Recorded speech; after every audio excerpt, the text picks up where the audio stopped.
মৃত্যু ব্যক্তি তোমার কি হয়? আমার নানি হয়। তুমি এখন আমি চাইতেছি যে ঘটনা ঘটাইছে, যে এই কাজটি করছে তার ফাঁসি চাইতেছি। মানে সে কেউ না, আমার বড় মামা জুয়েল, তার বউ, ছেলে, তার মেয়ে, তাদের কোনো দোষ নাই। সেরা এখানে ছিল না, এই ঘটনার মধ্যে ছিল না, ঘটনাস্থলে ছিল না। তারা ছিল তাদের বাপের বাড়িতে, তাদের নানির বাড়িতে ছিল। সে ছিল ঠিক মতো কাজকাম করতে চাইতো না, একটু বাজে ইয়া ছিল, জুয়া খেলতো। আমার নাম হচ্ছে মোহাম্মদ রাজু আহমেদ। কোথা থেকে আসছে?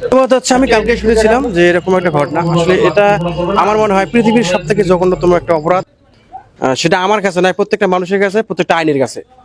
তো আমি চাই এর জন্য সঠিক বিচার হয়, কারণ এটার যদি আজকে সঠিক বিচার না হয়, ভবিষ্যতে এরকম অনেক ছেলে আছে এটা করতে আরো সাহস পাবে।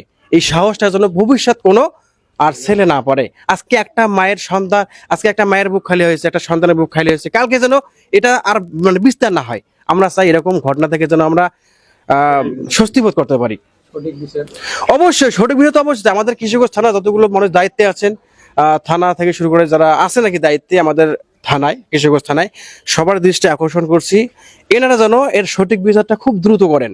কারণ দ্রুত না করলেই আবার হচ্ছে যে অনেকে প্যাচাগোজ করতে পারে। কারণ একটা বিষয়, বাংলাদেশের প্রেক্ষাপটে বিচার কয়জনের হয়? সঠিক বিচার চাইতে গেলেই তো মানুষ বিপদে পড়ে যায়।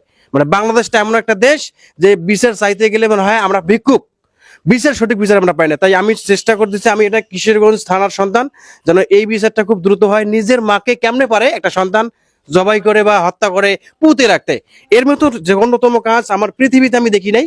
এটার জন্য বিচার খুব দ্রুত হয়। আমি আমাদের কিশোরগঞ্জ থানার সকল প্রশাসককে দ্রুতভাবে কাজ করার জন্য আহ্বান করতেছি। বলছি, আমার মায়ের সাথে কথা বলছি, আমার মাকে দেখছি, সবাই ছিল, সবার সাথে কথা বলে এখন দাওয়াত দিছিল, আমার শ্বশুর দাওয়াত দিছিল। পরের দিন আবার আমার মাকে ঘরের ভিতরে থুয়ে, আমার মুরগি আছিল কয়টা, কইছি যে মা কোনো কিছু করে লাগবে না, খালি মুরগি কটা, আমার খাবার টাবার সবই রেডি আছে, আমার খাবার গুলা মুরগির কাছে দিয়েন, আর কিছু করে লাগবে না। এখন ওই কথা কয়ে আমার বউ বাচ্চাকে নিয়ে সবাইকে নিয়ে আমি চলে গেছি শ্বশুরবাড়ি। হ্যাঁ, শ্বশুর বাড়ি চলে গেছি। শ্বশুরবাড়ি কোথায়? জলডাঙ্গা দন্দিবাড়ি। নন্দীবাড়ি। বুঝি। আচ্ছা, কবে গেছেন শ্বশুরবাড়ি?